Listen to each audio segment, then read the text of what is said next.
Tervist! Hakkame siis siin kodustes tingimustes nüüd ahvenat puhastama, hakkame ahvenat ette valmistama suitsutamiseks.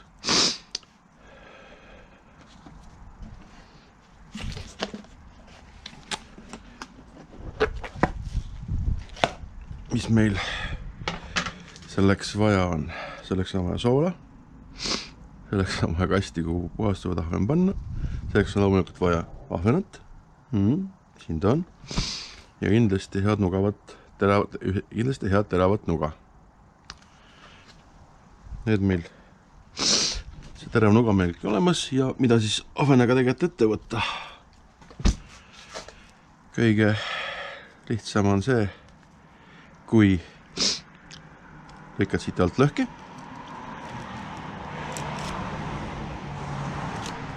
ja ühe ainsa tõmbega põhimõtteliselt lõpustest kinni võttes on võimalik kogu sisikond välja tõmmata. Seekord ei õnnestunud kogu sisikond, aga suures plaanis jah. Ja põhimõtteliselt ongi kõik seda kala, mida me suitsutame, me ei pese. Sellepärast, et muidu on pärast meil omal see probleem, et me peame hakkama kala hästi palju veel suitsuahjus kuivatama, et vesi ära auruks, et ei tekiks olukorda, kus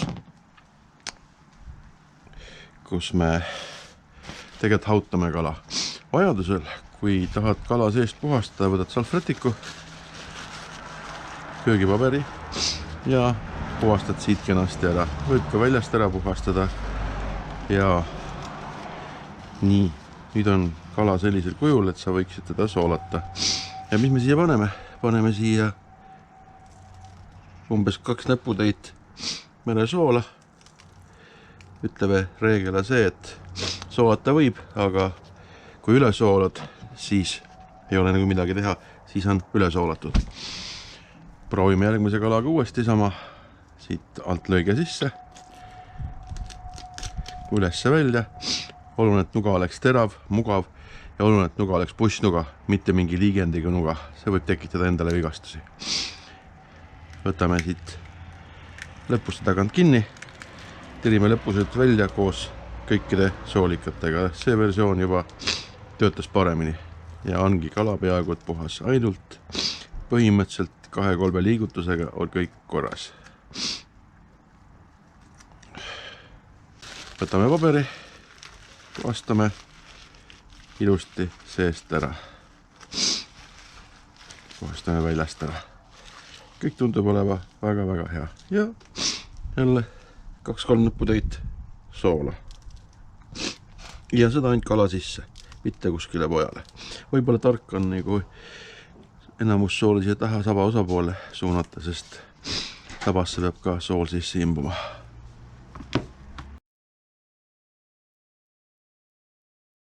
Nii, palun, pane nüüd siis, ei, natuke palju on, liiga palju, pane tagasi.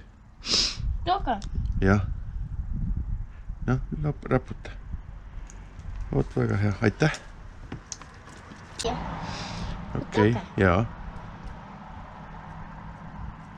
No tegelikult küll.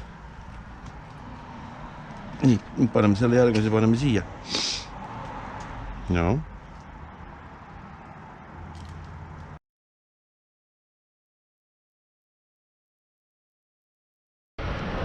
Temperatuur ka, oi kui kõrge ahjus juba. Oi. Aga sellegi poole.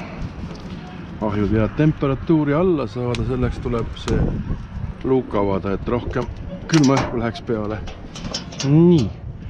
Meil on siin mitu rivi. Kui me tahame väikseid kalu panna, siis me paneme ülevalt teisele restile. Nii, kalad on meil siin.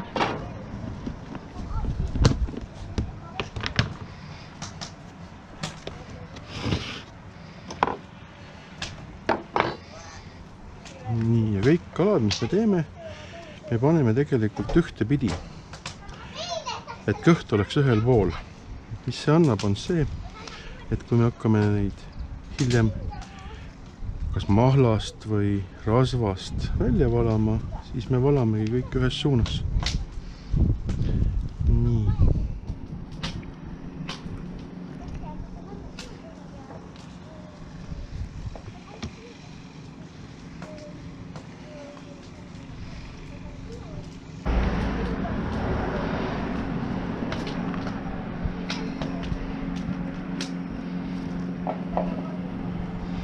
kalad on nüüd tegelikult olnud terve öö soolas.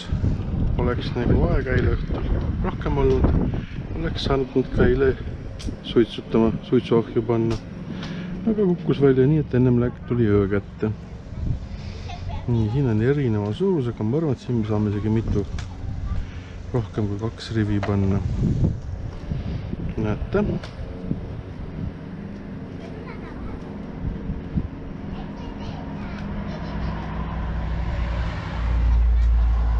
Selle suure võtame siit ära, paneme siia natuke väiksema.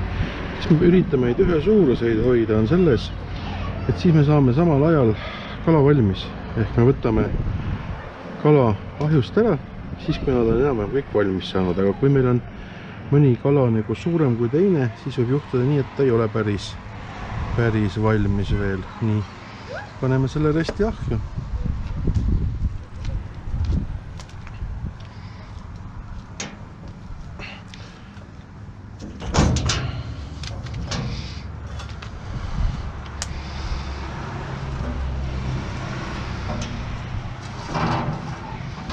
Hoiame esialgu natukene irvakil seda. Nii, oluline on see, et kui kala panna peale, et siis oleks rest kuum. Siis ei kleepu kala pärast resti külge. Sest kui sa paned ta külma restiga ahju, siis ta kipub valmimise järel ka resti külge jääma.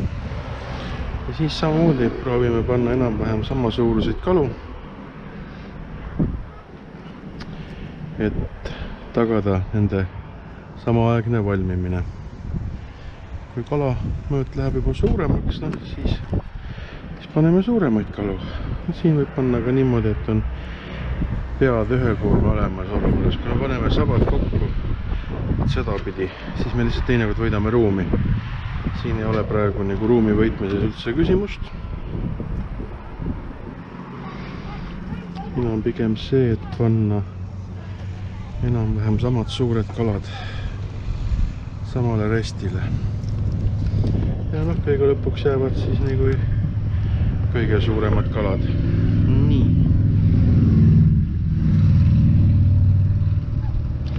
Siia restile oleks veel mahtunud, aga vaatame. Paneme kõige alla alumisele poolele. Meil on all veel 2 vaba resti. Noh, kui võib nii öelda, või vähemalt hetke kaladest suurimad. Ja samamoodi jälle kõik sabad lähevad ühele, või ütleme, kõhud lähevad ühele poole kõik.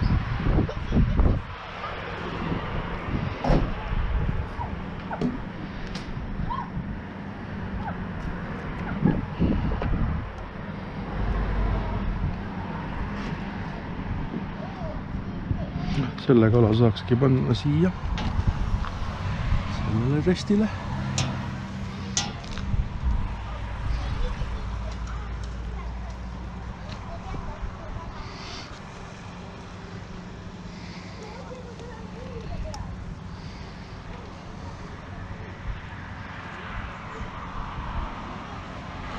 Nii. Ja nüüd meil jäävad siis need kalad teise poole, panna need sabad kokku, annab rohkem manööverdamisruumi. Oluline on ka niimoodi, nad ei puutuks kokku üksteisega, need sabad ja kõhud. Kui nad kokku puutuvad, siis nad kipuvad ka pärast kleepuma. Nii. Siin on jah tõesti praegu kõik sama suuremad meil.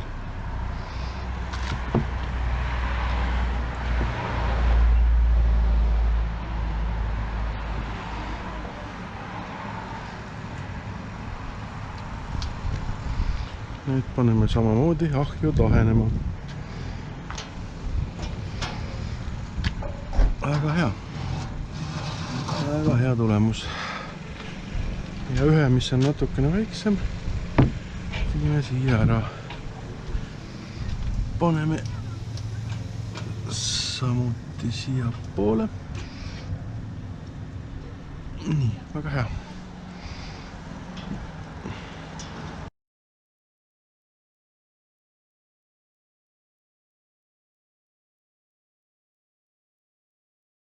nii et väiksed kalad üleküpseks, võtame väiksemad kalad kohe välja.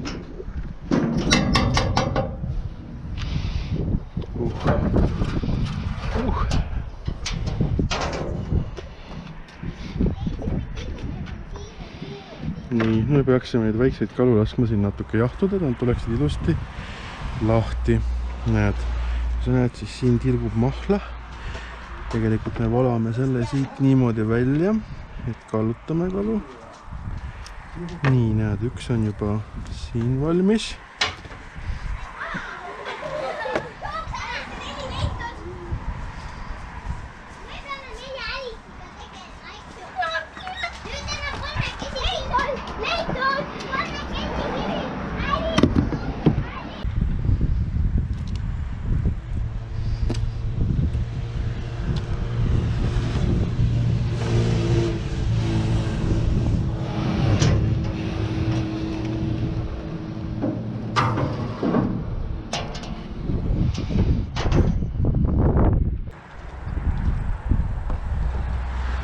Nii, on möödunud jälle 10 minutit ja vaatame, mis kalad näevad väga head välja.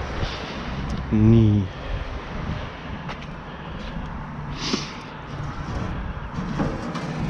Võtame kõigepealt natuke väiksemad välja. Ja paneme nad siia kuivama, kaenema, et nad tuleks resti küljest lahti.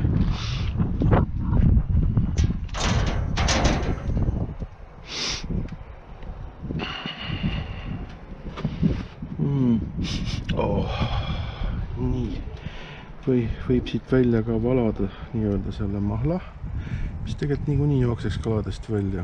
Näete siit, kohelt teda tilgub. Nii, ja kohe katsetame. Näete jah, kalad tulevadki ilusti lahti.